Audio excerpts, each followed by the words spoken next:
Here's how to accept tickets on Ticketmaster.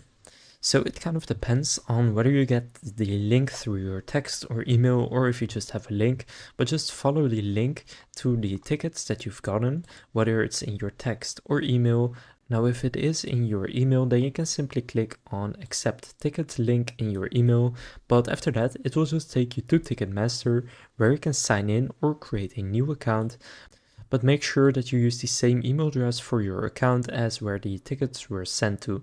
So if it was sent to your email, make sure you select that same email address. Then after doing that, you can view your tickets by clicking on View Tickets, and on the mobile app you can simply see the tickets at the bottom, and then here you should see them. And that means that you will have accepted the tickets, and the person that transferred them to you will also get a notification about that. So now you know how to accept tickets on Ticketmaster. If this video was helpful, please consider leaving a like and subscribing to my channel. And with that being said, I will see you in the next video.